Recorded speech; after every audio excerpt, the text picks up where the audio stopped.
So welcome. Many of you have probably seen me before talking about radon, and in my life I have two hats. One is as an epidemiologist and the other is as a radon researcher. And what COVID-19 has done for me is actually put both of those hats on top of one head. So now I get to do a little bit of both all the time. So not only do I work on radon, I'm also a professor at SFU, and then I've been seconded to work at the BC Centre for Disease Control, doing sort of what we're doing right now, which is answering questions for people about the virus to the best of our ability. So Pam, do you want to go to the next? I'll just say next. How does that sound?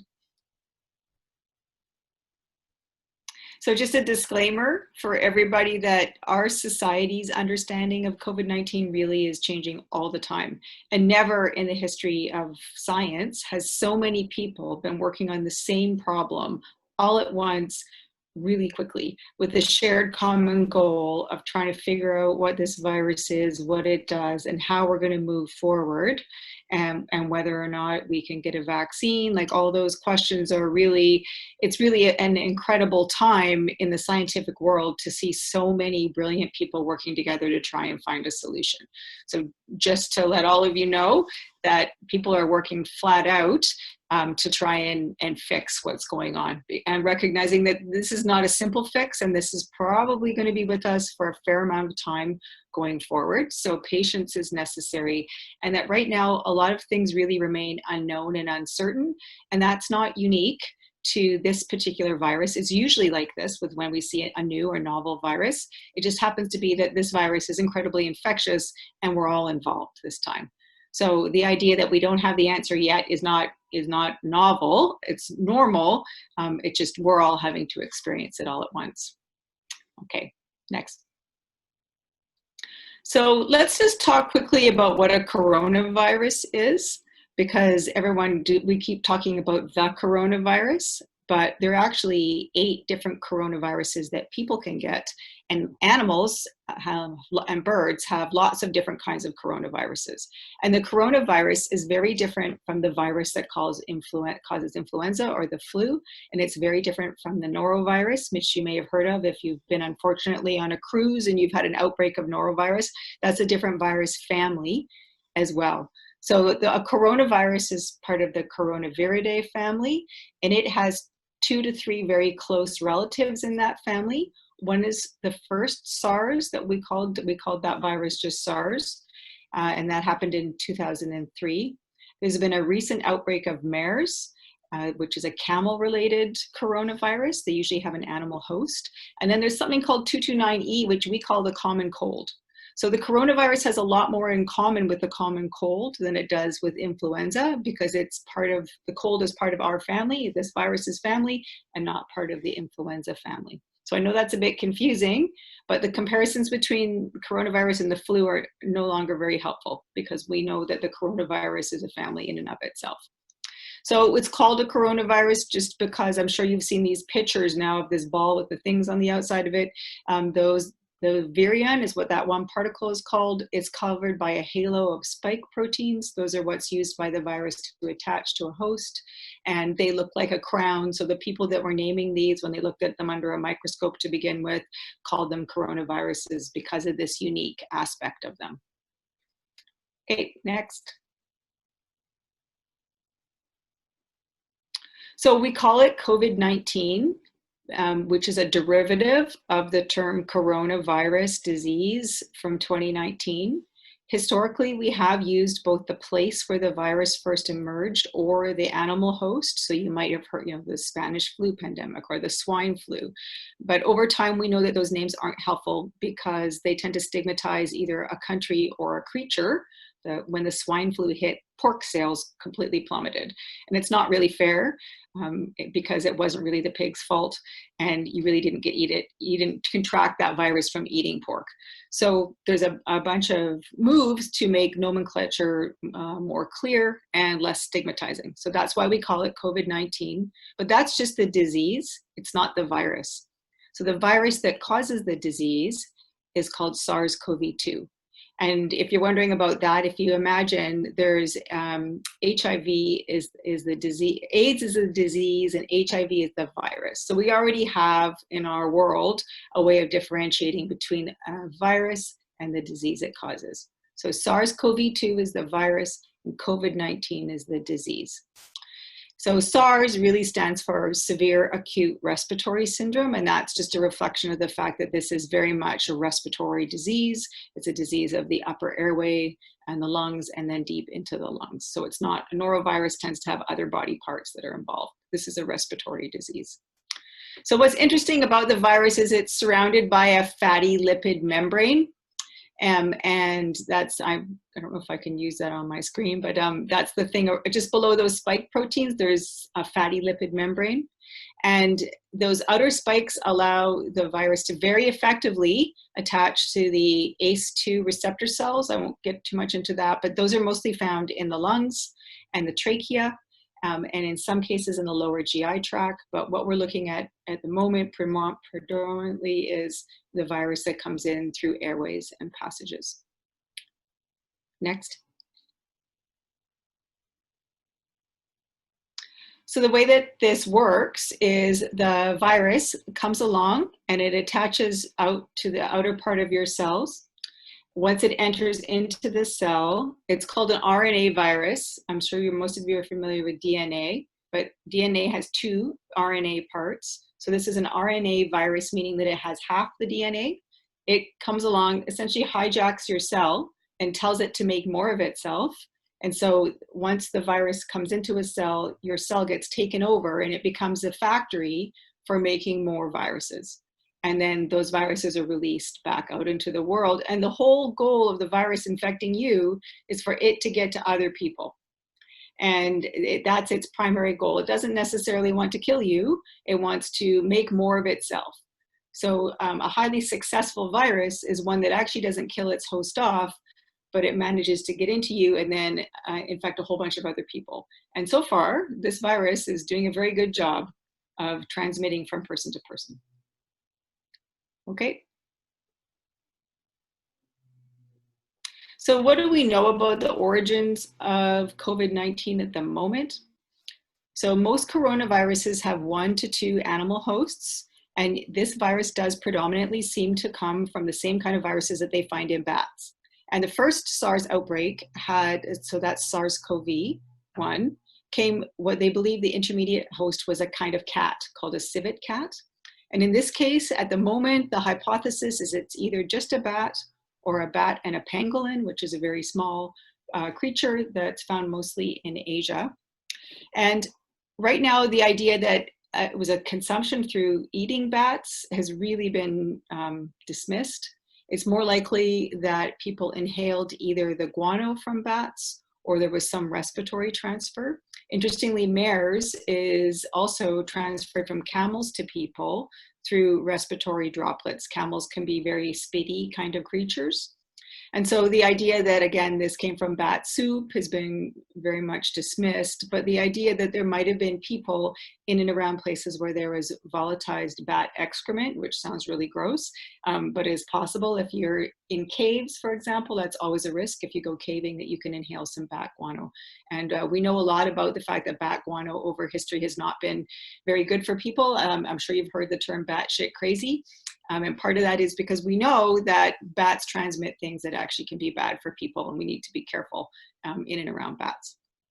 So forensic analysis, interestingly, have also shown that this idea that the outbreak just had to happen in China in a wet market isn't true, that there have been circulating cases of the virus that were found early as November of 2019. So it's possible that the Chinese wet market was a super spreader event. So there was probably 1 or 2 people there who were already sick. And because it's a very crowded place, we see a lot of transmission. But there is very clear evidence that where people were sick with this virus prior to that one event. And there's stored samples of all sorts of things all over the world. People take sputum and feces samples and adipose tissue and all sorts of things. So we have banks of samples that just over time, they'll go back and look and see if there's evidence of this virus in many body fluids that were collected for other purposes. So we'll know more later. So far, there is no patient zero that's been found. So no 1 or 2 people that we can point to that were the major places where this actually was an outbreak. But that tends to be what epidemiologists do, is they try to find where this originally came from. And that's for prevention for a next outbreak. So what do we know about transmission, which is really important for us when we're all going back to work? The primary transmission at this moment in time is known to be through contact with droplets. And droplets are created when we cough or we sneeze, but also when we talk and we laugh and we sing, and then when we share a meal. So many of you may have seen YouTube videos of, they put tracer dyes in people eating meals, and then just exactly what happens when you share a meal. So there's a lot of chewing, and other things can also extract droplets and spread them across the room, especially if you're talking or laughing in a table setting and facing another person. So there's been a really interesting article that was published on a Chinese outbreak. So that A1 in that picture is the index patient who was carrying the virus, and that person managed to infect all of those other people in the restaurant. Now, this was an air-conditioned indoor restaurant, so no open windows, and they were able to trace, nobody was ill at that point in time. That was the only ill person in the room. And so you can see most of the people that person was having, eating with, but also the people behind them also got sick, and then they believe the airflow may have transferred the virus to the other end of the room, and that's why those 2 people got ill too, although those people also may have got up and simply walked by the person on their way to another amenity at the restaurant. So we're starting, because the evidence is finally here, we're starting to be able to dig in and see how the virus moved through different places and how contact occurred. And oh yes, just to mention that that person 1 was not actually particularly sick. It's what we call pre-symptomatic. So they might have had minor to no symptoms. Okay, Pam, next slide. So the issue of singing has really become prevalent because we've had, once again, an unfortunate opportunity to understand what happens when people are together in one space. So this is an outbreak that happened in Mount Vernon. It was the Skagit Valley Choir. And one person came to this practice who was a little bit symptomatic. We already knew by this point in time, and Washington State had already been taking safeguards to try and keep people apart. So this was a group that was trying to socially distance. They sang together in a room for 2.5 hours. They shared cookies and tea, but they were trying to be away from each other. They then stacked the chairs together, so a bit of exercise and probably closer contact. And the symptoms with the people in the choir showed up between 1 to 12 days later. And unfortunately, 2 people in that choir have died, and almost everybody, so 87% of people developed or tested positive for COVID-19. They had varying stages of illness, and we're still waiting to see what the outcomes are. Many of these people are actually still sick. So that's another aspect of this virus that's somewhat troubling both for the healthcare profession and people who get it, is that when you get it, you can get it for a very long time. And so it can be 4 and 5 weeks. Some people are hospitalized. So this is still an ongoing investigation because we haven't seen the end of the disease for some of the people that still have it. The average age of the people was between late 50s to early 70s in this choir. Next. Another really interesting case of transmission happened very early in the outbreak. A woman flew from Asia to Germany as part of an auto parts, a car parts company. And she had a very mild symptom. In fact, they thought she was unsymptomatic, but she did have a headache. And she took a pain pill, but she'd visited her family from Wuhan just before. Then she flew to Germany. She attended a business meeting and then went to the lunchroom and sat down and ate lunch and borrowed a salt shaker from another employee. She asked to pass the salt, basically. That person passed her the salt. She passed it back. That person got sick. So this points to the importance of what we call fomite transmission, or the ability of the virus to transfer between objects. So whether or not they looked at each other when they were passing the salt or how close they came, we don't know, but we do know that the salt shaker was a common object between a woman with a headache and a person who passed her the salt. So I hope you're getting the general idea that this is an incredibly contagious virus that appears to need to have at least some kind of human contact or human contact to object in order to be transmitted. Okay, next. If people would like to see citations for any of these two, these are all published peer-reviewed papers, so I'm happy to pass those along. So far we've talked about droplet transmission and fomites, which is objects. I'll talk a bit more about that. But there's also this issue of aerosols that you may have heard of. And why we're really interested in aerosols is because they're very small particles and they can stay suspended in the air for a long time. So someone could be sick, leave the room, and then you'd show up a couple hours later. Is the virus still there? So there was a few studies that came out to begin with that showed that aerosol transmission was possible, but that was under laboratory or controlled settings. And that, and particularly when they intubate people to help them towards, if they're getting a severe disease, there's a way of actually putting in a tube, but that generates aerosols in and of itself. So that's pretty risky procedure, but hospitals have infection control protocols. One of the other places that we do generate aerosols though is bathrooms. And so the virus has been found in feces, and we do know that toilet plumes, if the lid is not down, can generate aerosols. This is just basic hygiene research that shows this. So there's a big question about whether or not bathrooms, if a person is sick, can be a source of infection. And to date, we don't have clear answers for this yet, and that's part of why they're just really recommending that people who are sick have their own bathroom, or that if you have someone sick in your house, that you regularly maintain high hygiene standards if every time that person uses a shared bathroom.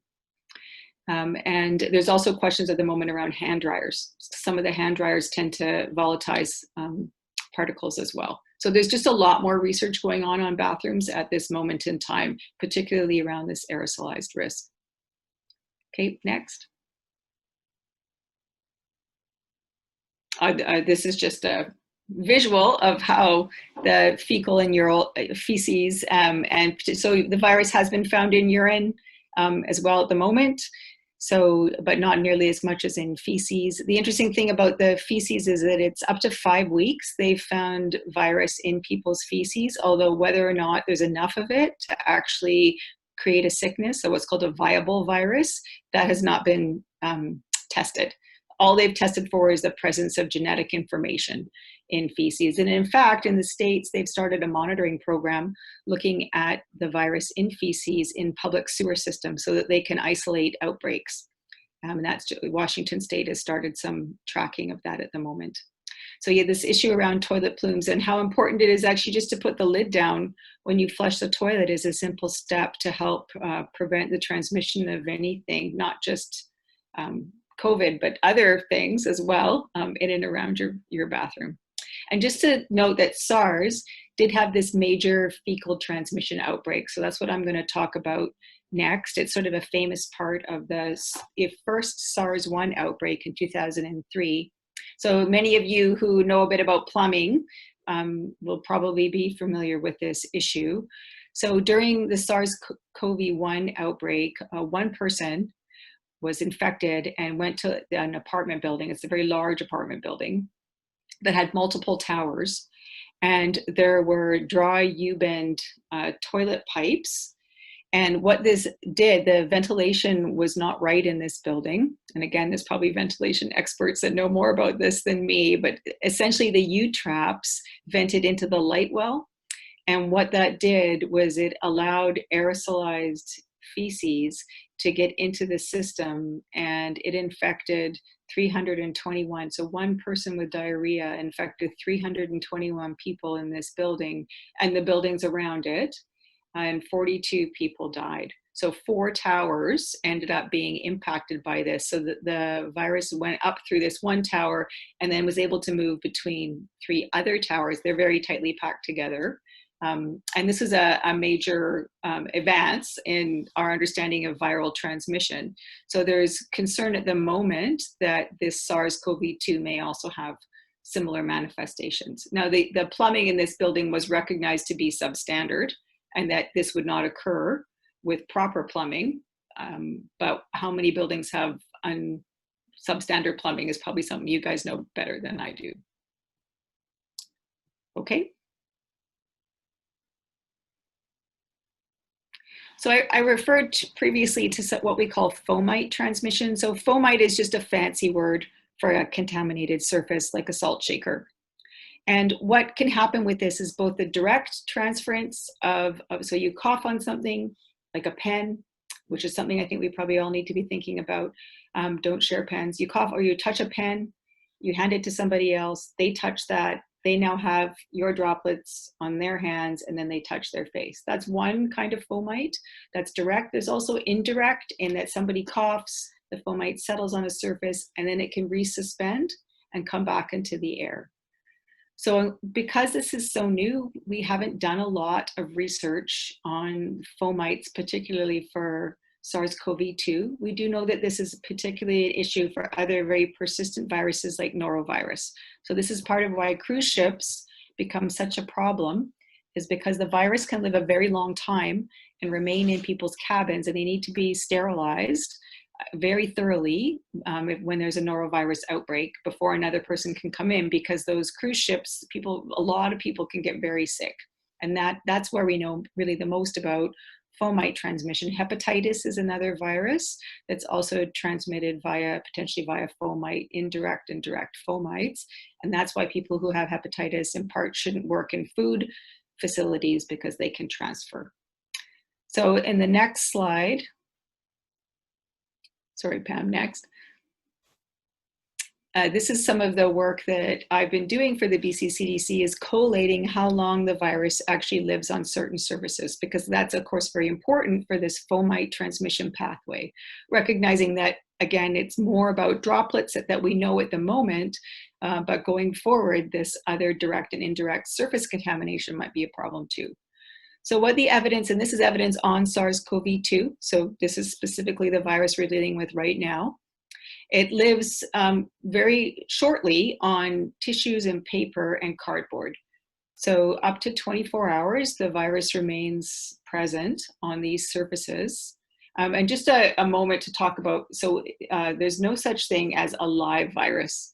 So there's either the presence or the absence of virus, but unlike a bacteria, a virus is not alive in our understanding of it, because it's only half of a thing. It's got only a bit of RNA. So their ability to persist on substances or surfaces is actually much higher than bacteria, because they don't need a lot of the other things that organisms need to stay alive. So they tend to be quite persistent. So stainless steel, plastic, and glass, in the studies that have been done, they found the presence of the virus for up to 4 days. And in the case of plastic, it went as long as the studies have gone on for. So there's still, when they look under microscopes, they could still see the presence of the virus after up to 4 days. So people ask about, well, what happens when I go to the grocery store, and what should I be doing with more plastic? And we're really recommending that people wash their hands, but after they handle most things, for this particular reason, is that you might still be getting virus off of surfaces. So if you're going to eat, or you're using those plastic tubs that your vegetables come in, that hand safety, your hand hygiene in the kitchen is also really important, not for the food itself, but because then you're going to touch your face afterwards. So fascinatingly though, copper and aluminum have what we call virucidal properties. So the virus only lives for about 4 hours on these kind of metals, which might have some advantages in the future for biofilms that could be used, or sprays that could help reduce viral load on surfaces if we use these kinds of substances. And then wood and cloth are up to 2 days. And if you go to a clothing store now, you might see signs that say that once you try something on, they're going to put it in the back for a day. And that's because they want to reduce the viability of the virus on that surface. And this is a ever expanding area, but these are accumulation of at least 3 studies at this point in time that have been done. Okay, next, Pam. So people often want to talk about what the symptoms are, and what our original understanding of the symptoms were has changed a little bit. So now the 3 primary symptoms, they all don't have to happen at once either. You might just have a cough, or just have muscle aches, or just have a fever. So these are really the primary symptoms. And if you have these, you're often eligible to go and have a test. These are in BC. If you call in, we have a place where you can call in, explain what the symptoms are, and then they'll direct you to testing. But it's not just those. We've learned over the time that this is a really interesting virus, and it manifests itself differently depending on how old you are and your underlying health status and just maybe who you are. So headaches, this really interesting loss of smell, which is quite fascinating and took researchers by surprise. Some people get, about 10 to 15% of people get diarrhea and nausea or a loss of appetite. Children are developing something called COVID toes, which is a red rash that occurs on the feet. Some people have runny noses, but not everybody does. Same with a sore throat, and then chills. And that also ties in with the sort of fatigue, muscle ache, and fever part. There are some other manifestations of this virus that are quite troubling, and one being stroke. The sudden people who can have strokes and then have died, and then they realize they're COVID positive. So this is a big area of research at the moment, is why people might suddenly, and these are people between 33 and about 55. So they've seen a sudden spike in the number of stroke cases in these populations, and where they can test for COVID afterwards. Not everybody can do that, but they have found that many of these people were infected. Some cardiac involvement has been seen, and then rashes. But essentially the virus goes through and it pretty much attacks most organ systems that it can. But these are the symptoms that you would initially present with. And as how severe your disease is, we don't really know why. The older you are, it does seem more likely to have a more severe disease, but there are still people in their 30s and 40s that have a very hard time and are sick for a very long time. And to this date, they still don't know why. Next. You may have also heard about what's known as asymptomatic or pre-symptomatic transmission. And this is particularly troubling because it means that people are transmitting the virus before they even know that they're sick. And that is, not common amongst most other illnesses. Usually you're sick before you're transmitting a virus. And this might be why in certain places the viruses got going, because people didn't realize they were sick, didn't necessarily stay home. And that's why social distancing is working so well.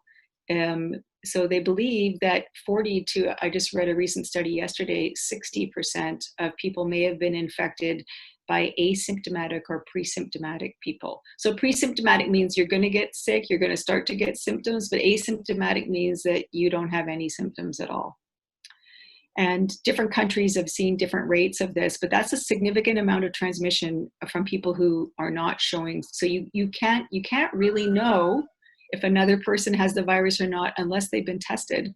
And as it stands now, we're not regularly testing everybody all the time.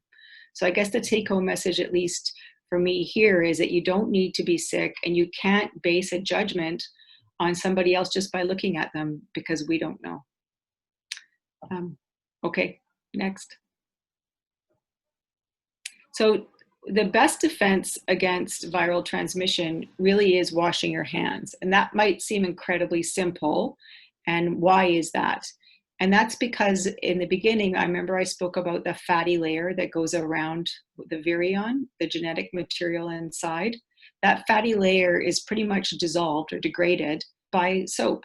And it needs to take a bit of time, though. The soap needs to get in there. It's like what happens, when you have your sink and you drop the soap in and all the oil and grease goes like that. It's pretty much what happens to the virus. The soap just rips through it, breaks it apart. And then when you rinse your hands, the water washes those bits and pieces of the virus away. So it just happens to be an incredibly simple and effective way of making sure that you don't have any virus particles on your hands. It's not magic. It's just a little bit of science and common sense. Okay, next, Pam. The other thing that works really well is staying home and staying away from other people. Again, because we don't know who's sick and who isn't. And so if you stay 6 feet away, it helps you avoid other people's droplets from singing and laughing and talking and eating. Aerosol transmission, we still don't know. And there is research that's going on, but at the moment, because there's so much droplet transmission anyway, the real focus is on keeping people as distant as they can be while still functioning. And that it's not just talking, or it's not just sneezing and coughing. What we've really learned from this virus is it's laughing and eating and singing and all the fun things that people like to do when they're together that are transmitting droplets that can be infectious. Okay, next. Cleaning and disinfecting. These also work really well. And before you go off and spend a lot of money on fancy disinfecting products, I just like to put it out there that there are recipes for bleach that are cheap and super useful. Like my Superstore, you couldn't buy a disinfecting product. There was no Lysol, there was no Fantastic. But the good news is that a couple teaspoons in a liter of bleach is all you need to get rid of this virus. It is very easily denatured by the use of just common household 5.25% bleach that probably everybody has. So the bleach solution works far better than anything like sodium hydroxide or any of those other kinds of cleaning products. The other thing that's very useful is alcohol solutions over 60%. So those are good for tools or electronics or things that you don't want to put bleach on. We know that surfaces in bathrooms, just given what we don't know yet about the potential for transmission in those spaces, we need to be sanitizing those frequently, and that these shared objects are probably really important to be considering, like phones, pens, touch screens. So there is guidance on how to clean these. Most of them include an alcohol wipe or solution, and to just be very careful to not let liquids pool on things like phones or touch screens because they can actually impact the working. And never use vinegar on screens, because the vinegar can degrade the optical coatings. So some people think that, and vinegar is not useful as a virucide. It just does not have antivirucidal properties. So again, alcohol or bleach are two of your simply accessible main compounds that you can use to effectively get rid of the virus. Okay, next. So Health Canada, because there's been so much demand for products, has a very handy database that includes both disinfection products as well as hand sanitizers. And I'm sure most of you know that the breweries have been making lots of different hand sanitizers, although there's lots of problems with them now because they're putting them in beer cans and people are drinking them. So it's just become a complete mess. But if you want to see if the hand sanitizer that you have has been approved for use during COVID-19, there's a list here. There's also a list of disinfectants, both industrial, commercial grade, and ones that you can buy at Superstore. If you want to disinfect large spaces or small spaces, there's a list here of products, and this changes all the time. So if you want to know, you can look it up. You can use the DIN number, the drug information number on the bottle, or even sometimes the brand name is enough, and plug it into the database and it'll tell you what you need to know. Okay. Is there one more slide? I can tell you what doesn't work. So just before we leave, vinegar is not virucidal. Oil of oregano does not work. Essential oils are not virucidal either. So, and homemade hand sanitizer does not work either. So we recommend that people only use approved products that are purchased and don't rely on things that say that they're being sold at yoga stores or health food stores or anything else. And again, just a couple of teaspoons and bleach and water is super effective. So that's all. Okay. That's all the That slides it? I have. Yeah. And okay. Then should I go to the link that you sent me? Sure, that was so just to show you that Canada has had a fast, so if you scroll down, so this is our federal government is collating the data every day on what what goes on in COVID in Canada. And that gray part on the end means that a lot of that data is still coming in. Those numbers often look low because we're still waiting for information to come along. So as time changes, but as you can see, this looks pretty good, right? We've kind of had our peak and it looks like we're coming down. This may be what's known as the first wave. It's possible that that could go back up again as we all go out and interact with other people's droplets in places. But we're hoping as a country that this downward trajectory continues. If you scroll down, Pam. Yeah, there's just a bit of a delay. Okay. This explains the age distribution of people. So you can see that it isn't just the elderly that are developing this disease. There's lots of people, middle-aged people that get it. And look at that, there's even people, you know, children that are developing COVID-19 in Canada as well. So it is an equal opportunity virus. It impacts, so these are cases. These are not deaths, they're cases. But it goes, so if someone tells you that middle-aged people don't get the virus, you can clearly point to this fact that in Canada, that's not the case. You want to scroll down. Information about, so in the beginning, most people that they knew came from travel cases, but now we see 81% in community settings. So that really means that the virus that we have now is circulating amongst Canadians and between Canadians. And that's mostly because travel has been restricted, but once travel is opened up again, this relationship could change. So each province has reporting. So if you want to know what the state of the virus is and how many cases there are, you can click on your province. And then Pam, that below there should be the big map of the country, is there not?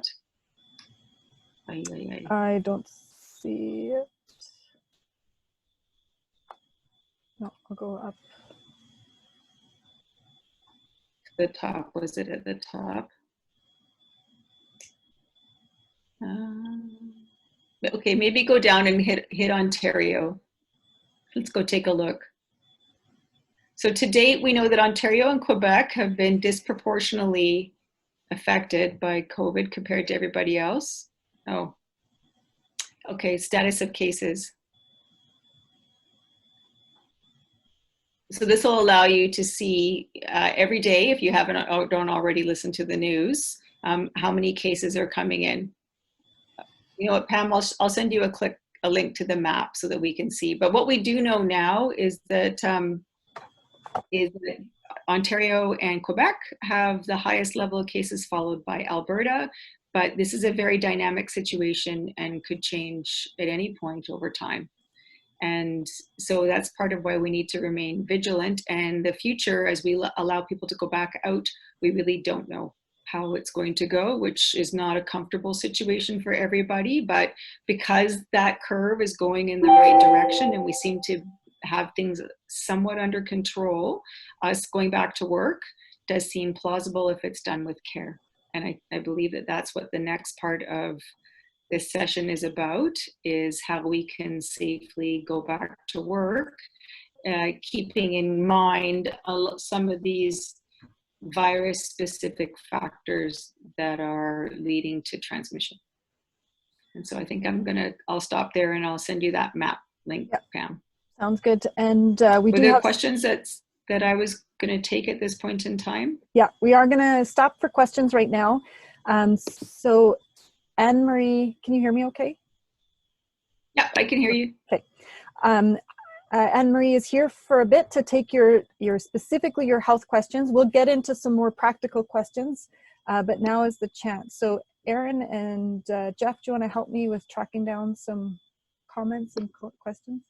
Sure, there was one here from Neil T. Anne-Marie, do you think there will be a significant second wave? I don't see how we can avoid it with the issues in Ontario and Quebec. Can you hear me now? Yep. So that is, it's not anybody's guess, but that issue is still up in the air. So northern Japan has had at least 2 second waves at this point in time.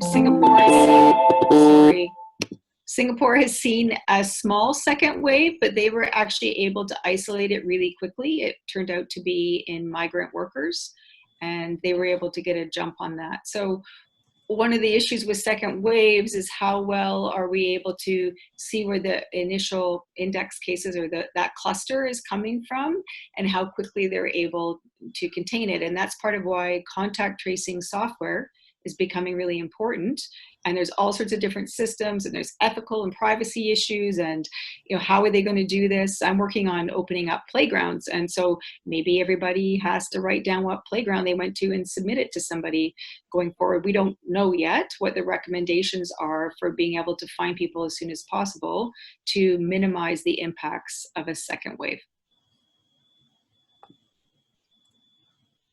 Okay. Okay, any other?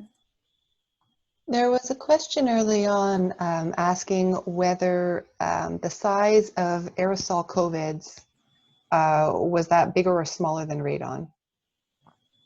Oh, you know what? I don't know if I can answer that question.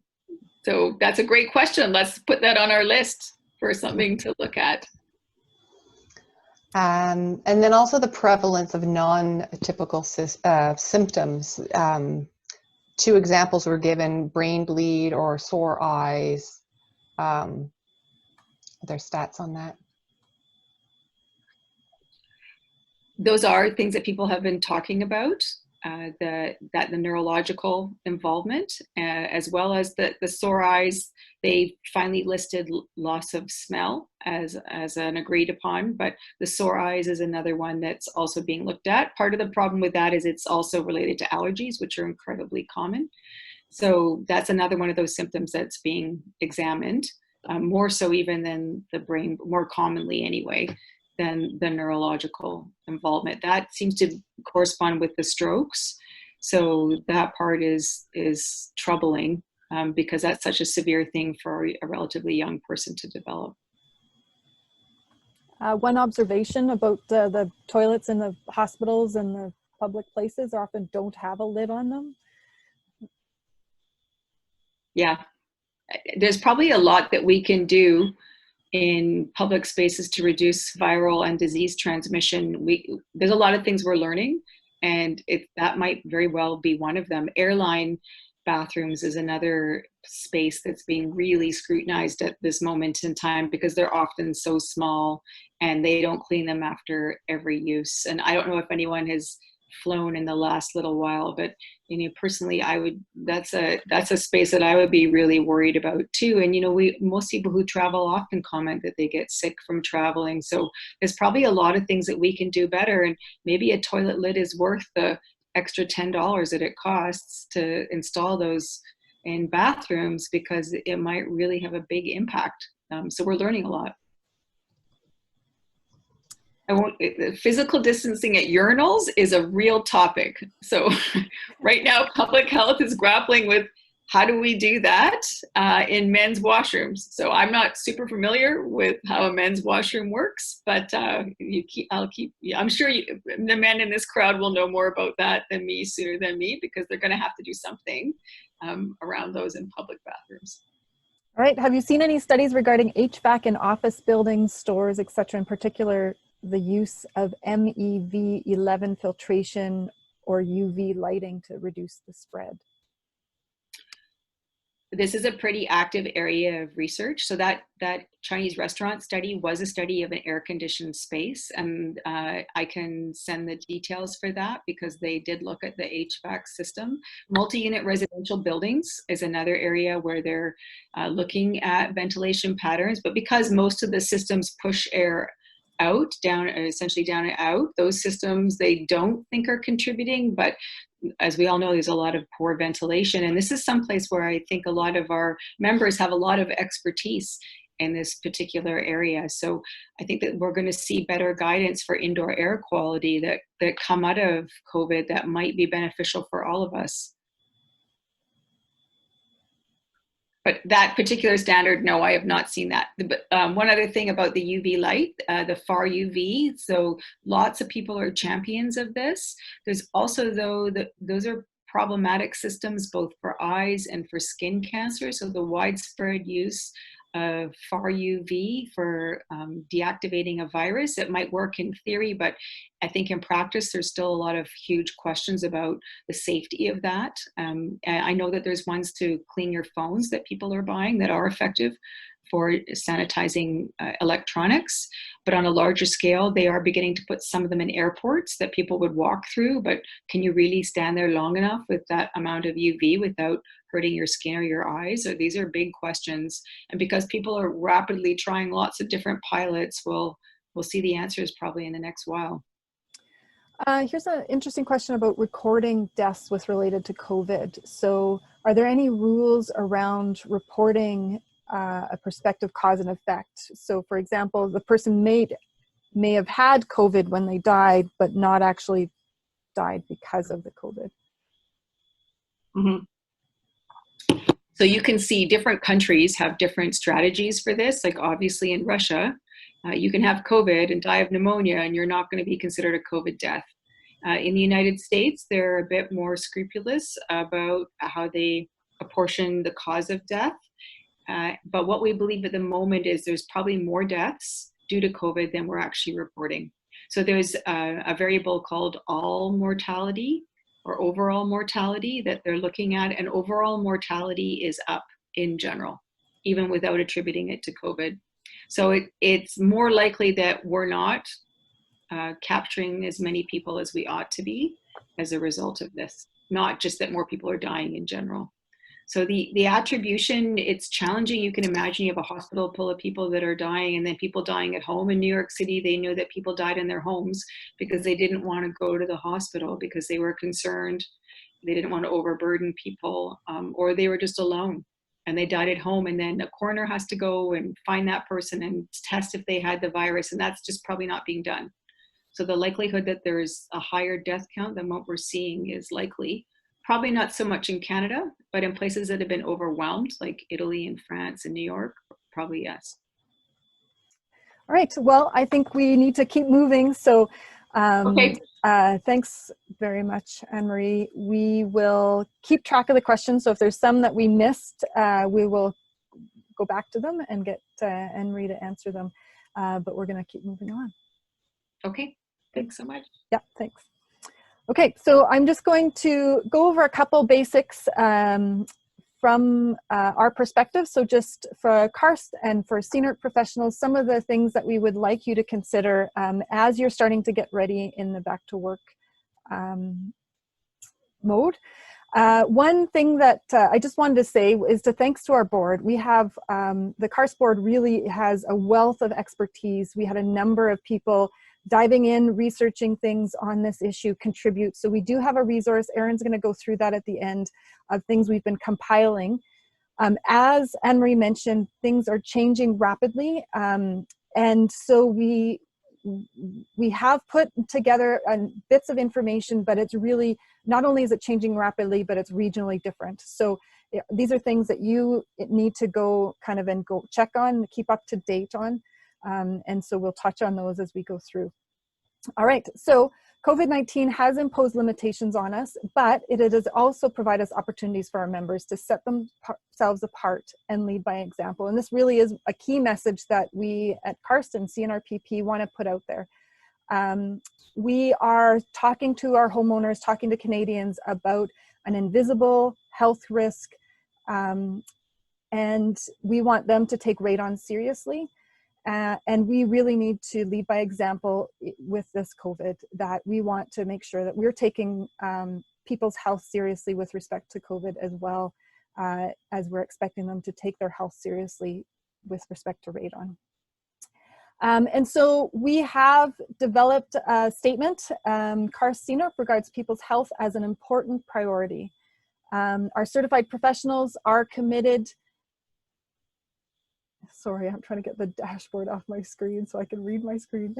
I'll start again. Our certified professionals are committed to helping home and building owners protect themselves from the negative effects of radon exposure. And with that same commitment, we recommend that our professionals take an approach of prevention and preparedness with respect to COVID-19 to protect themselves and their employees, as well as the occupants of the buildings where their measurement and mitigation activities are conducted.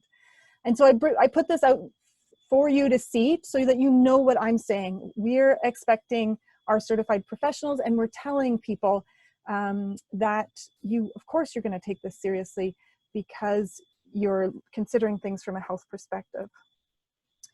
And so some things that we want you to keep in mind is to be transparent with your clients. It's really important to set their expectations, to set standards and follow through on those standards. Give your clients and other members of the public confidence that we're being genuine with taking care of their health.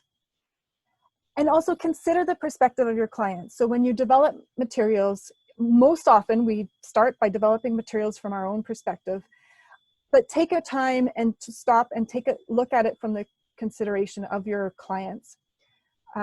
Make sure that you've got clear, open communications, help them anticipate their new environment that you're going to be working with.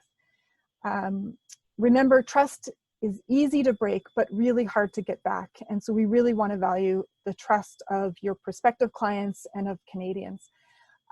Just a quick note on this, as things have been opening up, I'm here in Manitoba, so services have been opening up. I got an email from our physiotherapist saying, you know, we are back into business, but things are not normal. And they went through some clear procedures that we would expect if we were going to go to an appointment. They set out their expectation of how they wanted to treat us. Things like, you know, we love to have a welcoming environment and welcome you into our waiting room, but you know, under the new normal, you're going to have to wait in your car, and we'll text you or we'll let you know when it's your turn to come in. Things like that. So it was really clear in their communication to me of what they wanted our relationship to be and what their services, what they desired their services to be, but really clear of what I was going to expect. And what we have found in talking as a group about this, and I know all of you across Canada have found this and feel this is an emotional issue. And so we do need to sort of stop and think and be transparent with your clients. From that perspective also, I think this is not a fear-based issue. We don't need to be fearful, and we don't want to instill fear in people. We just want to be preventative and proactive, but not from a place of fear. We recommend that each company completes the following steps. So 1, confirm your provincial and regional recommendations. This is different all across the country, and in some provinces, it's even difference within regions. So we know some of the northern regions, the more remote regions have different regulations. We know more densely populated areas have different regulations. So you do need to confirm with your local jurisdiction that you're going to be working in. And you need to keep on top of it. As we've seen, these things are changing daily. And I think, you know, the government has been doing their best, but we all make mistakes and things change quickly. And so just make sure that you keep on top of that. Next, develop a company statement. And then after that, develop internal company procedures and develop clean homeowner communications. So those are the steps that we expect all of our professionals to think through. All right, so again, to reinforce this, the recommendations set by public health authorities differ across the country from region to region. As such, the procedures established by C-NRPP professionals may not all be the same. And this is a really important thing that we want to stress. This is not to be a point of competition. We want to have a united front on this. And so we expect, and we want to help all of you figure out what your processes should be look like. And it may be that you feel like your competitor within the same city isn't taking things as seriously, or perhaps is taking things too seriously, or whatever. Reach out and have a discussion. Talk respectfully with each other about it. We are here as a resource, so if you have questions, we will try and help you find the answers. We don't have all the answers, but we will certainly share, you know, whatever we know with you, and certainly try and be a resource. We can also be a resource for communication and help you communicate with each other. But we want to be clear that this is something we want to be united on. Again, regulations may change, so you need to keep up to date with provincial and regional recommendations. And in the midst of focusing on all these new restraints and this new issue, don't forget your typical health and safety requirements. You still have to follow within your jurisdiction your typical workplace health and safety, and we want you to follow that, right? We want to make sure that you're safe. This is an emerging graph, at least it's new to me, that I've just found in the last few days, and we've been talking about today. This particular one I grabbed from the WorkSafe BC, so I put the specific link there for you, and we will provide this to you as well later. But it's a really good thought process of when you're considering steps. And it mirrors a lot of what we talk about with radon. So I thought it's a really great one to be using right now when talking with COVID. So consider first the elimination as your first level of protection. Next, the engineering controls, instilling barriers. Third, administrative controls, using rules and guidelines.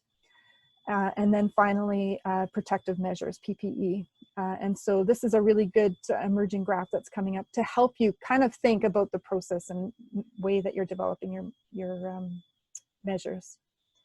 Okay, so Again, first step, check your local regional recommendations. After that, develop a company statement. Have some clear communication and communicate it with your all the people within your company. Include concepts of making health a priority and optimizing your client's experience. And make sure that you include this in your current workplace health and safety policies so that you include it in all your documentation. In addition, we recommend that you develop a public-facing one-page document that you can communicate with your clients, your COVID statement, and then also some of the health and safety measures that will affect your interactions with them. Next step, develop your internal company procedures, or really we call these our standard operating procedures, SOPs. Again, confirm your local recommendations, make sure that they meet those. But here's some things to consider. So first thing is an employee health check-in or a fit for work. So make sure you include this in your in developing your tools and in a daily check-in. Next, consider scheduling work during low occupancy time within the building or the house. Include some physical distancing measures or contactless interactions between client and coworkers. Ensure access to hand washing stations and bathroom facilities. These are things that you might just have assumed that you were going to have accessible in the past, and now suddenly a simple thing is a little bit more important and more of a barrier when you're going into somebody's house. And so we'll talk a little bit more about this, but you may not be able to assume that you can just use the bathroom facility within the house. And think through what is your stand on that, how are you going to handle that when you're going into people's homes. Next, look at contactless interactions with bystanders. So there's more than just you and your client. There's other subcontractors, there's other people that just happen by. So just consider some of those measures. Cleaning and disinfecting services, including materials left behind, cleaning and disinfecting tools and materials removed from the site. Also, and we will talk a little bit more about personal protective equipment, PPE. And then also develop suggested communication for your employees. This goes along with trying to ensure that you're making your clients comfortable. There are so many things that as we talk about things these days that are emotional with respect to this issue. And so, let's just put some things down to help your employees communicate why they're wearing something like a mask or whatever it is you decide that your employees need to wear as part of their work, why they're staying physically distant from the individual, why they're using contactless things. Using phrases like, I don't want to get sick in case you're sick, may make the person feel defensive and attacked. And you really want to value your relationship with your customers. So think about ways that you can say, we're trying to protect everybody's health, or we're trying to ensure that everybody stays safe, and think through phrases like that. Also use public signage. There's lots of resources out there, and we will share some links that we find with public signage. This will again help you clearly communicate with your clients, but also help you remember. There's so many stories these days of people touching their face and forgetting. If you have some public signage of these simple measures that you expect yourself, your employees, and your clients to keep in mind, it will help to remind you throughout your day. Next thing is record keeping. Make sure that you have proper record keeping. When you develop your guidelines, even keep a copy of the date and the website where you got the recommendation from, because as we know, things are changing. And so you might have done something based on today's recommendation, and some new information may have come to light. Things might change, but you might not have caught that for a bit. So make sure you keep track of even things like that, when you got that information, where you got it from, just for your own assistance. And then also think through things like what happens when you deal with a potential COVID exposure within your organization. And I will say that I think it's really important to consider talking firstly with public health. So I don't think this is something you have to deal with yourself, but make sure that you talk with public health first. But just consider, this upfront before you're in the middle of dealing with it in an emotional situation. Okay, and then develop homeowner resources. We recommend that you develop contactless resources, and again, clear clear information. So this might include sending contracts that need signing in advance for electronic signatures, setting up contactless payments, creating occupant questionnaires for buildings where you will work, setting up meetings, use virtual meetings like this. You can also use FaceTimes, phone calls. We've heard stories of professionals using FaceTime to show them the work they're doing, or maybe you've got a question on site. You can FaceTime your customer to, ask them a question about their specific house. Think about developing homeowner information to gather relevant information and ensure any waiver of liability that needs to be signed is provided by an electronic signature. Really, prevention includes reducing proximity and length of time of those interactions. Okay, so we have had a couple questions come up about liability, and so a couple recommendations that have been provided to us is documentation. So maintain your proper documentation of your procedure. Again, as I mentioned, cite where you got that information from, just in case information does change. Maintain proper documentation of employee training, morning check-ins, and unusual circumstances during the day. Just record it for yourself so that you have a record of it. Maintain proper documentation of client responses to pre-entry questionnaires. And also this concept of asking permission to enter premises. So do you ask your clients to sign a waiver, a COVID waiver? It seemed like another option may be to ask permission to enter the premises and have it clearly documented that they obviously are understanding that you're coming into the premises. We did reach out to some of our insurance contacts just to find out what their recommendation is. And this was a quote that I received back. So from a commercial general liability aspect, coverage would respond to protect a client if they were sued for transferring the virus from one person to the next, as there is coverage for bodily injury. At this point, however, it would be nearly impossible to determine where people obtained the virus from, or if a customer was at fault or vice versa. However, we do expect there to be a lawsuit brought forward regarding this at some point, likely as the economy picks up and the virus is still spreading. So this was a quote that we received from one of our insurance experts. And so we thought we would share that with you. Obviously, there is no precedent setting. So as far as people looking for lawsuits, we don't know what's going to happen. And really, there's lots of questions. There is this website that I put, it's a Canadian law site, and we will provide it to you in some materials, but it is a good one to check for some information on legal liability from an employer's perspective. Okay, so I'm going to hand it over to Jeff now. So in considering those things, and just to reinforce the fact that we're not going to write your procedures for you for a number of reasons. One, there's too many variables, and there's too many regional, provincial variables, but also just practical variables from your perspective. But we asked Jeff to come and share his perspective, his experiences. And so he's going to share some of the things that he's been doing with us. Jeff, do you want to try and share your screen? Make sure that you're able to do it. Sure thing. Yeah, yep, it works. Good. All right, I'll hand it over to you. All right, perfect. Thanks a lot. Thanks a lot, Anne-Marie. That was awesome. I learned a lot of stuff this afternoon already too. And thank you, Pam and Aaron, for the introduction. So I'm going to say the same thing that everyone else has said. Like, I'm not going to be, any of the things I'm talking about here today are just things that I did in my own businesses. It's not to say that's what you have to do. It's just an example, and maybe it can be a thought starter and to help you think of some of the things that we need to think about. So please, it's not a guideline of what you need to follow. It is an example of potential things to do. So let me get into it. I'm going to push play. So that's the big screen. Okay. All right. So what I'm going to cover right now is, first of all, internal procedures. So I'm going to preface this. So I do own a radon measurement and mitigation company. So we do radon, we do short-term testing in real estate transactions, we do long-term testing, and then we do mitigation work as well.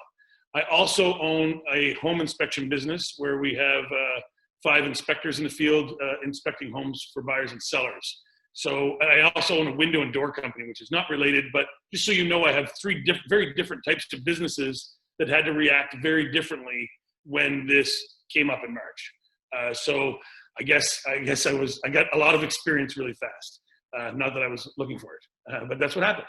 So what we did is we set up internal procedures first. So I'm going to talk to you about training for those internal procedures, a daily routine, tracking, as Pam had said, documenting things, and our office procedures, what we do at the office where people can come in and the public can interact.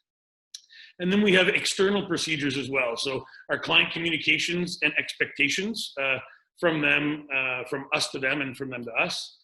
Sanitization station, I'll talk about that a bit.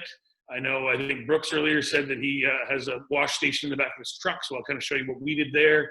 And then I'm going to talk a little bit about measurements in the field, radon measurements in the field, and radon mitigations in the field, and just a couple of the small differences between them and how we decided to handle it on our end. All right, so training. So of course, like Pam said earlier, I'm recapping a lot of the stuff she said, but ensure all of your staff have the proper training for their specific job description.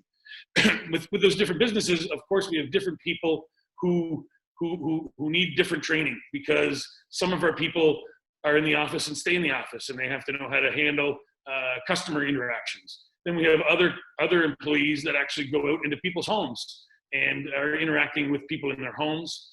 And we have other people that are doing work and not coming in contact. So it's all different, but make sure everyone has the proper training. And then of course, document that training and record it all. Any internal or external training you do, have it all documented. And I love what Pam had said, if you're going to base things on information from a website, make a note of the date that you based it on, because everything's changing every day, right? And as did our protocols and procedures as well. Educate your customers on your COVID training. I think that's very important. Like it's been said already, we really need to make sure our customers feel at ease with us coming into their home and interacting with them. And we are all conscious of their health. It's why we're in the radon business in the first place. So just extend that out to the COVID situation. So make sure we educate them on any COVID training you've done with your staff so they know. Internally, train on your own COVID procedures.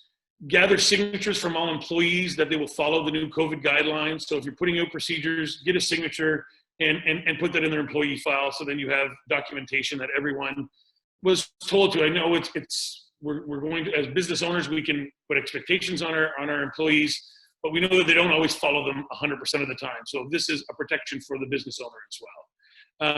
Externally, have your staff complete COVID training. So this training is a really good example of it, so that you can tell your customers that you've done some training on COVID and learn things from your association. In the home inspection industry, for example, our association put out a COVID, how to do home inspections with COVID. So all of our staff took that. So any kind of external training you can take and learn from, complete that, and then you can also express that and tell your clients that you did this training as well. All right, next slide. So daily routines. What we did, we put this daily questionnaire in. And the reason we put it in, actually, was before that it was something that people talked about, but we're asking people when we go into their homes, if they've traveled outside the province in 14 days, if they've been in contact with anyone with COVID, or if they have any of these symptoms. So I really felt that, by asking the people of houses we go into, we need to start asking ourselves these questions as well. So we do this every morning. And, it depends on the size of your company and how you're going to do it. I'll tell you what we did is we have a Facebook chat group with all of our home inspectors. So we just get every one of our home inspectors, because they don't come to the office. We get them all to answer that question every morning before they go to work. So we all know they haven't traveled, but their answer is no and no every morning, and that's what we want to see. And then document that information as well. Please use Health Canada's guidelines for these questions. But like I said on here, travel outside the province, symptoms, and COVID contacts, those are the three kind of main ones. I know when I go to the liquor store, that's what they ask me. So that's the answers we need. And then document and share that. If you're doing this and asking your employees these questions every morning, explain that to your customers and let them know that. It'll just show them how you're trying to take care of their health, right? And that's what we're With the inspection business, we sometimes will book our inspection a week or 10 days in advance. So what we've done now is we ask that question when we initially book our inspection, and you can call and replace inspection with mitigation here, and then we actually request that information, just an update, 18 hours before we visit the home again. So just because there's a delay, and a couple of our clients or our sellers who are not our clients will say, well, I just answered that 3 days ago, and I understand that, but I'm asking my employees every day, so I'm just asking you so that we can all be on the same page. And again, document and share all that. Tracking, document. We're going to keep talking about this, but track all that education, maintain signed copies from all your employees, track all your responses to your employee morning health questions. So it's great to have those questions, but then put that in a spreadsheet. And it should all say the same thing, but then it's tracked. And if anyone ever asks you, because of something that happens down the road, you have that to back yourself up. Track your responses to your customers' health questions as well. Document any situation that was out of the norm. And I'll talk about this just real quick. So we've had a couple of instances where we had an out of the norm answer. Instead of just saying no symptoms and no, we haven't been in contact, we had someone who's, and I've really found this, and I believe we're lucky to be in the country we're in, because as Canadians, I find that everyone has been very honest and open to us when we're asking these questions. They're weird questions to ask people. They're very private. And I actually preamble my questions by, listen, I'm sorry, I don't want to ask you these questions, but just because of what's happening, we're doing that now. So we've gotten people that said, listen, I got a cold now. I've got a runny nose, but I do have allergies, and it happens every time this year. This is the season for allergies. So, what we'll do is when that information comes to our office, I'll make a phone call and I'll have a conversation with that person and really get into the nuts and bolts of what's going on. And then I will talk to my employee who's scheduled to go to that house and make sure that everyone is comfortable with the situation. If there's ever any little one iota of uncomfortableness, then we're just going to refrain from doing business or that transaction. And we've done that. We've walked away from an inspection because of a out of the norm answer, and we've scheduled things later in the future to make sure that person's sniffles didn't become something bigger, right? So, and I believe if you're being upfront and being very open and transparent, then you're going to get those open and transparent answers from people, and you can deal with them properly. But as Pam said earlier, you have to remember it's a very stressful time, and there's a lot of emotions going on. So just pick your words wisely, I guess. And at the end, document. Always document. Document those out of norm things, and document the conversations you had as well. Office procedures. So this would be, for people that have an office space that you may have public interaction. There's lots of, I think the signage companies are the only ones that are increasing their business right now, because they're selling all kinds of floor stickers and signs to go everywhere. So that stuff is readily available, I believe, from all of your suppliers. To ensure that social distancing. So if you do have a showroom type business, then, put signs down on the floor for social distancing, signage on hand washing, maximum capacity of people in an office, for example. Make sure that signage is clear and understandable, and have any kind of PPE available for staff and visiting customers as it's relatable to your business, of course. And again, follow your government procedures. There's, I know we're in New Brunswick, and WorkSafe NB has come out with a document on procedures to follow. So, we're following those in our storefront businesses as well. And that would be our advice to you here. Client communication and expectations. I said this earlier, don't keep your COVID policies a secret. I don't know if there's a big marketing campaign around it, but it should be front and foremost. So when people contact your company, it's easily accessible, so they know what your COVID standards are, what your policies are, and how you're going to be handling yourself and what your expectations are. Your clients will feel better if you tell them how you're handling their health. Really, it's going to give them a sense of protectiveness. So that's really important, especially today, but it's always important in my opinion. Your initial communication should set the pace for your transaction. So depending on what that transaction is, if it's going in the house to set up a radon monitor, a short or a long term, or if it's doing a mitigation, make sure that you set that expectation so that the customer knows how you're going to be handling yourself and what you expect from them in return. It'll just keep the questions out of there, and it'll just make everyone feel more comfortable about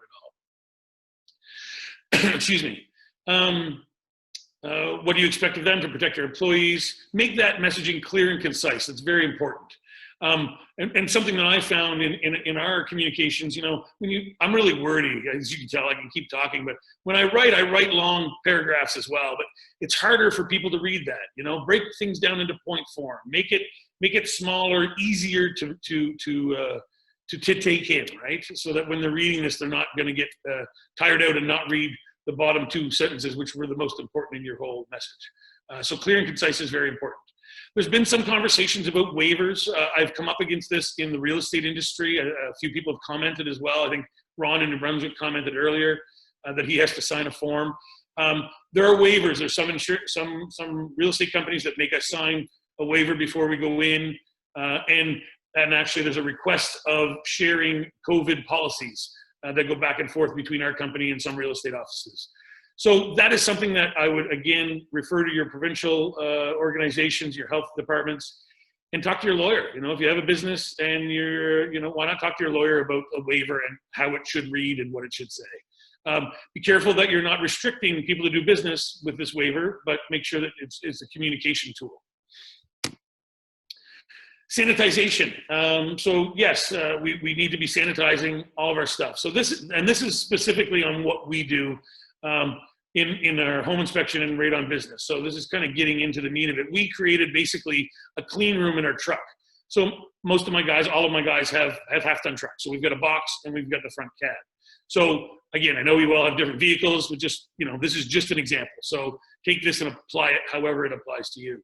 So what we do for our clean room in our truck, nothing comes into that cab of the truck that is potentially contaminated. We have sanitization stations set up in each truck at the tailgate. We've actually, in mine, I cut a piece of 2x6, it sticks right in there and it holds all my stuff so it's not all flying all over the place.